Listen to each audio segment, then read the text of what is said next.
Alors le soir de notre élection, nous étions accueillis sur les marches qui sont juste à côté par un collectif d'habitants et commerçants. Ils venaient exprimer leur besoin de pouvoir respirer librement et de pouvoir eux-mêmes ou leurs enfants traverser une rue sans crainte de se faire écraser. Depuis le début du mandat, c'est ce que nous avons mis en place avec des interventions ponctuelles, rue des Capucins, montée des Carmélites, jardin des Plantes, montée Saint-Sébastien bien évidemment, avec à chaque fois un objectif de pouvoir renforcer la sécurité des piétons.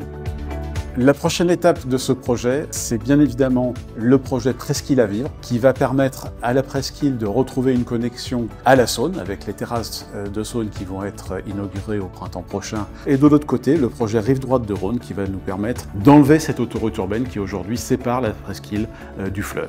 Pour accompagner ces changements, nous renforçons les offres de mobilité alternatives. Un renforcement des transports en commun avec des bus plus capacitaires, avec la création d'une nouvelle ligne express entre la place Pradelle et la Part-Dieu. Les voies lyonnaises qui vont permettre aux habitants du premier de rejoindre les 4 coins de la métropole sur des sites propres et sécurisés.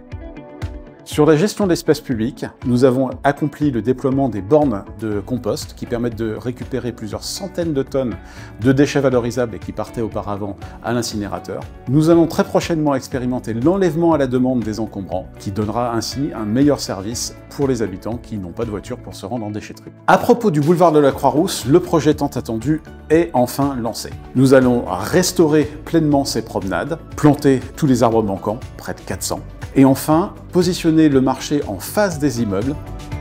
Nous renforçons la coordination avec les services de la ville, notamment la police municipale et les services de détagage, afin de lutter contre les incivilités du quotidien, qui vont du stationnement anarchique au tag, bien évidemment, ainsi qu'un travail étroit avec la police nationale pour renforcer la sécurité la nuit, et également contre les cambriolages qui affectent principalement les commerçants du quartier.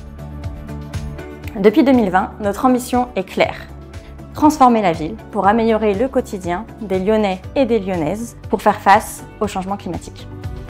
Transformer la ville, c'est aussi végétaliser, partout où c'est possible, planter pour se nourrir, avec la création d'un verger chaque année dans l'arrondissement avec l'aide des enfants. Planter pour préserver la biodiversité de notre arrondissement. Et enfin, planter pour rafraîchir notre ville.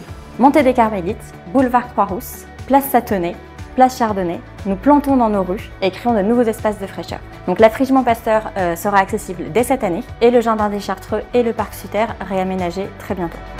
L'urgence climatique nous oblige à aller vite mais aussi à innover. La mairie du premier est le premier bâtiment public dont la façade est entièrement végétalisée et la place Satonnet est arrosée grâce à un récupérateur d'eau qui est situé derrière la mairie. Ensemble, continuons à faire de Lyon 1er un arrondissement durable et agréable.